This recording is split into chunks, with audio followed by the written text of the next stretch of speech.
నమస్కారం. ఎస్బీఐ న్యూస్కి స్వాగతం. వికారాబాద్ జిల్లా కొడంగల్ నియోజకవర్గం తుంకిమెట్లకు చెందిన చెరువును అక్రమార్కులు తోడేస్తున్నారు, కాపాడండి అంటూ తుంకిమెట్లకు చెందిన బీఆర్ఎస్ నాయకులు ఇరిగేషన్ డిఈ ఎంఆర్ఓ పద్మావతి, కార్యదర్శి సిద్ధయ్యకు వినతి పత్రం అందజేశారు. శివారులోని పెద్ద చెరువు ఇంకం భూమి 159లో 98 ఎకరాల 32 గుంటల భూమిని అక్రమార్కులు వండు మట్టి, మొరం మట్టి, ఆపై ఇసుక తరలిస్తూ కోట్లు సంపాదిస్తున్నారని వారిపై చర్య తీసుకోవాలని వారు కోరారు. ఈ కార్యక్రమంలో తిరుపతయ్య, మల్లేశం గౌడ్, జలీల్ పాషా, రాఘవేందర్ రెడ్డిలు పాల్గొన్నారు. ఇక్కడ గుంత తీసిండ్రు, ఉస్క గురించి వండు అని చెప్పి ఉస్క తీస్తున్నారు. ఈ చెరువు సాఫ్ చేపియాలి అంటే ముంగల్ కొత్త అన్నారు చాలా మంది. అసలు ట్రీట్మెంట్ల వాళ్ళు కొత్త ఎవరు దొరికిందో తెలుస్తలేదు. అందరు ఊరోళ్ళకి డిమాండ్ చేసేది ఒకటే, అందరు కలిసి సర్వే పెట్టియాలి. సర్వే పెట్టించి దీనికి చౌదర్పల్లికి వెళ్ళి వచ్చే పార్ట్ ఉన్నది కాల్వ, దానికి మంచిగా చేపియాలి. చెరువు ప్రతిసారి నిండాలంటే దీనికి వచ్చే కాలువలు మంచిగా చేయాలి. ప్లస్ ఇంకోటి ఏమంటే సర్వే చేపియాలి. సర్వే చేపించి 98 ఎకరాలు ఎంత ఉన్నదో మొత్తం ఎవరెవరు దీనికి ఆక్రమించారో అక్కడ వరకు పోయి నీళ్లు నిలుస్తాయి. అందరికి మంచిగా అవుతుంది ఊరోళ్ళకి. ఇక మన ముద్దిరాజ్ సంఘం తిరుపతన్న దీనికి ముంగలుండి సహకరించాలని కోరుతున్నా. కంపల్సరీ తప్పకుండా సహకరిస్తాం. అక్రమార్కులు ఎన్ని విధాల లూటి చేయాలని అన్ని విధాల లూటి చేసిండ్రు.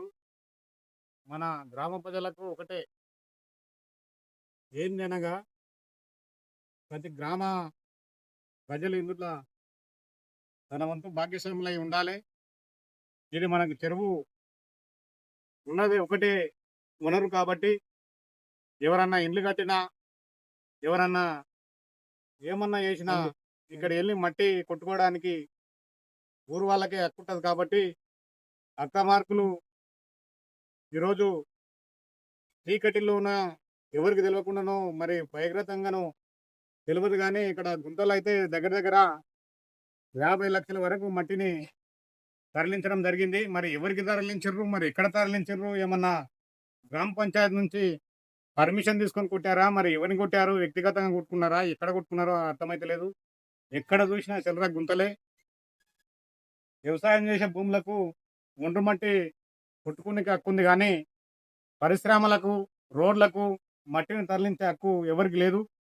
అది కూడా ఇరిగేషన్ డిపార్ట్మెంటు పర్మిషన్ తీసుకొని, గ్రామ పంచాయత్ పర్మిషన్ తీసుకొని, రెవెన్యూ పర్మిషన్ తీసుకొని కొట్టాలి.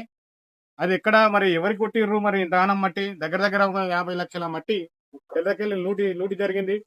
ఇప్పుడే చూస్తున్నాం, అక్కడ ఒక 30 ట్రిప్పుల ఉసుక గడ్డ మీద పోసిర్రు. ఇక్కడ ఈ గుంతలకెళ్ళి ఇదంతా అక్కడ వెళ్ళి ఇదంతా దొవ్వి ఇసుకని బయటకు తీసి ఇసుక వ్యాపారం కూడా జరుగుతుంది. కాబట్టి దీని మీద తుంకిమెట్ల ఓటకు కలిగిన ప్రతి ఒక్కరు దీని మీద స్పందించాలి. ఎందుకంటే ఇది ఒకటే వనరు మనకు. ఇది చెరుకు విస్తీర్ణము 98 ఎకరాల 32 గుంటలు. ఇక్కడ కూడా అక్రమార్కులు వ్యవసాయ భూమిగా సాగు చేసుకున్నారు. సాగు చేసుకుని పంటలు పండించారేమో, కానీ ఇట్లాంటి గుంతలు కొట్టి లూటు చేయలేరు. అవన్నీ తిరిగి వచ్చినాం, అక్కడ వెళ్ళి మొత్తం అక్కడక్కడ పంటలు వచ్చారు. కాబట్టి వాళ్ళు కూడా గ్రామ పంచాయతీ పర్మిషన్ తీసుకొని చేయవలసిందిగా, గ్రామానికి ప్రతి ఎకరకు ఇంత లీజుకు తీసుకుంటే వాళ్ళు కూడా చేసుకుంటే బాగుంటుంది. ఎందుకంటే వాళ్ళు కూడా వ్యవసాయదారులు, వాళ్ళు కూడా బతకాలనుకుంటే గ్రామ పంచాయతీకి వచ్చి గ్రామ పంచాయతీల అది ఇంత భూమి ఎక్కడ చొప్పున లీజు తీసుకొని ఇరిగేషన్ డిపార్ట్మెంట్లను సంప్రదించి, లేక ఎంఆర్ఓను సంప్రదించి కౌలుకు తీసుకొని చేయాలి, కానీ ఇట్లాంటి పనులు చేయకూడదు. ఇంకా చెట్ల సంపద కూడా మొత్తం తరిగిపోయింది. ఏడొక చెట్టు కనిపిస్తలేదు. చెట్లు కూడా బాగా ఉండే ఆ చెట్లు కూడా ఎక్కడ కనిపిస్తలేవు. అదేవిధంగా దీన్ని ఇట్లనే ఇడిచిపెడితే అక్రమార్కులకు గురై చెరువు మొత్తం గుంతలు పడి తట్టెడు మట్టి కూడా మిగలదు భవిష్యత్ తరాలకు. అందుకోసం ఈ చెరువే ఆధారం కాబట్టి, ప్రతి ఒక్కరికి మట్టి అవసరం కాబట్టి, ఈ గ్రామ పంచాయతీలో హక్కున్న వారికి ఈ చెరువు మీద హక్కు కాబట్టి వేరే అక్రమార్కులకు, ప్రైవేట్ వ్యక్తులకు తరలించకూడదని కోరుతూ మీరు కూడా స్పందించాలి. యువకులు ముందుకు రావాలి, యువకులు కూడా స్పందించాలి. దీని మీద అన్ని విధాల లూటి జరుగుతున్నది. చెట్లు పోయినాయి, సంపద పోతుంది, మట్టి పోతుంది, ఒండ్రు మట్టి కూడా తరలించిండ్రు.